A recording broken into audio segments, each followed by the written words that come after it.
Chapter 29. Mr. Collins's triumph in consequence of this invitation was complete. The power of displaying the grandeur of his patroness to his wondering visitors, and of letting them see her civility towards himself and his wife was exactly what he had wished for, and that an opportunity of doing it should be given so soon was such an instance of Lady Catherine's condescension as he knew not how to admire enough. "I confess," said he, "that I should not have been at all surprised by her ladyship's asking us on Sunday to drink tea and spend the evening at Rosings. I rather expected from my knowledge of her affability that it would happen, but who could have foreseen such an attention as this? Who could have imagined that we should receive an invitation to dine there, an invitation, moreover, including the whole party, so immediately after your arrival?" "I am the less surprised at what has happened," replied Sir William, "from that knowledge of what the manners of the great really are, which my situation in life has allowed me to acquire about the court. Such instances of elegant breeding are not uncommon." Scarcely anything was talked of the whole day or next morning but their visit to Rosings. Mr. Collins was carefully instructing them in what they were to expect, that the sight of such rooms, so many servants, and so splendid a dinner might not wholly overpower them. When the ladies were separating for the toilette, he said to Elizabeth, "Do not make yourself uneasy, my dear cousin, about your apparel. Lady Catherine is far from requiring that elegance of dress in us which becomes herself and daughter. I would advise you merely to put on whatever of your clothes is superior to the rest. There is no occasion for anything more. Lady Catherine will not think the worse of you for being simply dressed. She likes to have the distinction of rank preserved." While they were dressing, he came 2 or 3 times to their different doors to recommend their being quick, as Lady Catherine very much objected to be kept waiting for her dinner. Such formidable accounts of her ladyship and her manner of living quite frightened Maria Lucas, who had been little used to company, and she looked forward to her introduction at Rosings with as much apprehension as her father had done to his presentation at St. James's.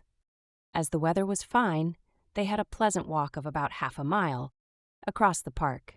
Every park has its beauty and its prospects, and Elizabeth saw much to be pleased with, though she could not be in such raptures as Mr. Collins expected the scene to inspire, and was but slightly affected by his enumeration of the windows in front of the blind house, and his relation of what the glazing altogether had originally cost Sir Louis de Bourgh.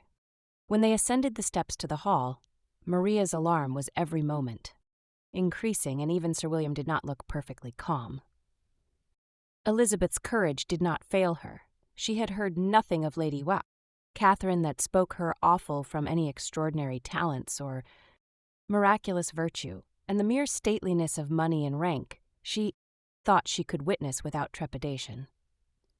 From the entrance hall, of which Mr. Collins pointed out with a rapturous air the fine proportion and finished ornaments, they followed the servants through an antechamber to the room where Lady Catherine, her daughter, and Mrs. Jenkinson were sitting. Her ladyship, with great condescension, arose to receive them, and as Mrs. Collins had settled it with her husband that the office of introduction should be hers, it was performed in a proper manner, without any of those apologies and thanks which he would have thought necessary. In spite of having been at St. James's, Sir William was so completely awed by the grandeur surrounding him that he had but just courage enough to make a very low bow and take his seat without saying a word. And his daughter, frightened almost out of her senses, sat on the edge of her chair, not knowing which way to look. Elizabeth found herself quite equal to the scene, and could observe the 3 ladies before her composedly. Lady Catherine was a tall, large woman with strongly marked features, which might once have been handsome. Her air was not conciliating, nor was her manner of receiving them such as to make her visitors forget their inferior rank. She was not rendered formidable by silence, but whatever she said was spoken in so authoritative a tone as marked her self-importance and brought Mr. Wickham immediately to Elizabeth's mind, and from the observation of the day altogether, she believed Lady Catherine to be exactly what he had represented. When, after examining the mother in whose countenance and deportment she soon found some resemblance of Mr. Darcy, she turned her eyes on the daughter, she could almost have joined in Maria's astonishment at her being so thin and so small. There was neither in figure nor face any likeness between the ladies. Miss de Bourgh was pale and sickly. Her features, though not plain, were insignificant, and she spoke very little, except in a low voice, to Mrs. Jenkinson, in whose appearance there was nothing remarkable, and who was entirely engaged in listening to what she said and placing a screen in the proper direction before her eyes. After sitting a few minutes, they were all sent to one of the windows to admire the view, Mr. Collins attending them to point out its beauties, and Lady Catherine kindly informing them that it was much better worth looking at in the summer. The dinner was exceedingly handsome, and there were all the servants and all the articles of plate which Mr. Collins had promised, and as he had likewise foretold, he took his seat at the bottom of the table, by her ladyship's desire, and looked as if he felt that life could furnish nothing greater. He carved and ate and praised with delighted alacrity, and every dish was commended first by him and then by Sir William, who was now enough recovered to echo whatever his son-in-law said in a manner which Elizabeth wondered Lady Catherine could bear. But Lady Catherine seemed gratified by their excessive admiration, and gave most gracious smiles, especially when any dish on the table proved a novelty to them. The party did not supply much conversation. Elizabeth was ready to speak whenever there was an opening, but she was seated between Charlotte and Miss de Bourgh, the former of whom was engaged in listening to Lady Catherine, and the latter said not a word to her all the dinner time. Mrs. Jenkinson was chiefly employed in watching how little Miss de Bourgh ate, pressing her to try some other dish, and how, fearing she was indisposed, Maria thought speaking out of the question, and the gentlemen did nothing but eat and admire. When the ladies returned to the drawing-room, there was little to be done but to hear Lady Catherine talk, which she did without any intermission till coffee came in, delivering her opinion on every subject in so decisive a manner as proved that she was not used to have her judgment controverted. She inquired into Charlotte's domestic concerns familiarly and minutely, and gave her a great deal of advice as to the management of them all, told her how everything ought to be regulated in so small a family as hers, and instructed her as to the care of her cows and her poultry. Elizabeth found that nothing was beneath this great lady's attention which could furnish her with an occasion for dictating to others. In the intervals of her discourse with Mrs. Collins, she addressed a variety of questions to Maria and Elizabeth, but especially to the latter, of whose connections she knew the least, and who, she observed to Mrs. Collins, was a very genteel, pretty kind of girl. She asked her at different times how many sisters she had, whether they were older or younger than herself, whether any of them were likely to be married, whether they were handsome, where they had been educated, what carriage her father kept, and what had been her mother's maiden name. Elizabeth felt all the impertinence of her questions, but answered them very composedly. Lady Catherine then observed, "Your father's estate is entailed on Mr. Collins, I think? For your sake," turning to Charlotte, "I am glad of it, but otherwise I see no occasion for entailing estates from the female line. It was not thought necessary in Sir Louis de Bourgh's family. Do you play and sing, miss?" "A little." "Oh, then, some time or other we shall be happy to hear you. Our instrument is a capital one, probably superior to— you shall try it. Some day do your sisters play and sing?" "One of them does." "Why did not you all learn? You ought all to have learned. The Miss Webbs all play, and their father has not so good an income as yours."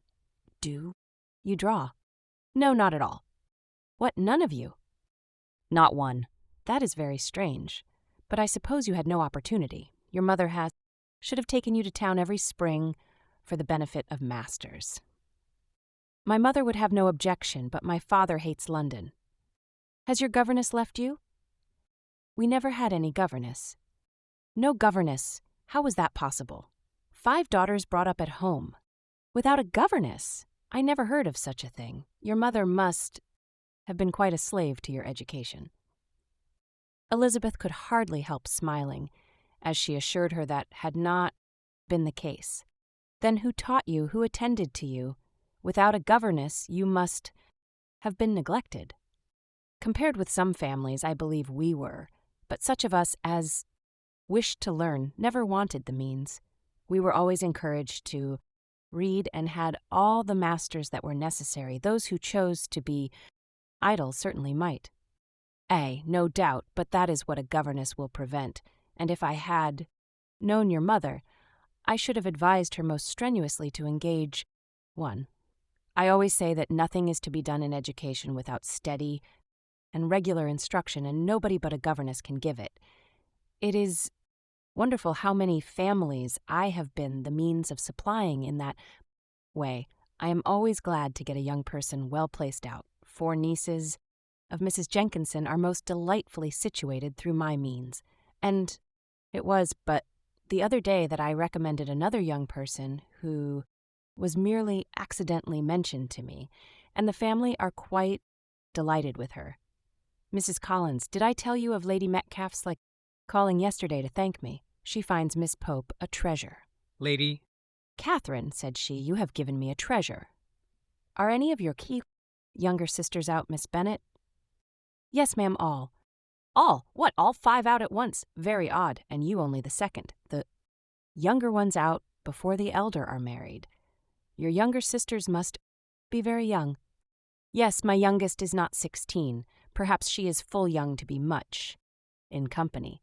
But really, ma'am, I think it would be very hard upon younger sisters that they should not have their share of society and amusement, because the elder may not have the means or inclination to marry early. The last-born has as good a right to the pleasures of youth as the first, and to be kept back on such a motive, I think it would not be very likely to promote sisterly affection or delicacy of mind. Upon my word, said her ladyship, you give your opinion very decidedly, for so young a person. Pray, what is your age? With 3 younger sisters grown up, replied Elizabeth, smiling, your ladyship can hardly expect me to own it. Lady Catherine seemed quite astonished at not receiving a direct answer, and Elizabeth suspected herself to be the first creature who had ever dared to trifle with so much dignified impertinence. You cannot be more than 20, I am sure. Therefore you need not conceal your age. I am not 21. When the gentlemen had joined them, and tea was over, the card tables were placed. Lady Catherine, Sir William, and Mr. and Mrs. Collins sat down to quadrille, and as Miss de Bourgh chose to play at casino, the 2 girls had the honor of assisting Mrs. Jenkinson to make up her party. Their table was superlatively stupid. Scarcely a syllable was uttered that did not relate to the game, except when Mrs. Jenkinson expressed her fears of Miss de Bourgh's being too hot or too cold, or having too much or too little light. A great deal more passed at the other table. Lady Catherine was, generally speaking, stating the mistakes of the 3 others or relating some anecdote of herself. Mr. Collins was employed in agreeing to everything her ladyship said, thanking her for every fish he won, and apologizing if he thought he won too many. Sir William did not say much. He was storing his memory with anecdotes and noble names. When Lady Catherine and her daughter had played as long as they chose, the tables were broken up, the carriage was offered to Mrs. Collins, gratefully accepted and immediately ordered. The party then gathered round the fire to hear Lady Catherine determine what weather they were to have on the morrow. From these instructions they were summoned by the yet arrival of the coach, and with many speeches of thankfulness on Mr. Collins's side, and as many bows on Sir William's, they departed. As soon as they had driven from the door, Elizabeth was called on by her cousin to give her opinion of all that she had seen at Rosings, which, for Charlotte's sake, she made more favourable than it really was. But her commendation, though costing her some trouble, could by no means satisfy Mr. Collins, and he was very soon obliged to take her ladyship's praise into his own hands.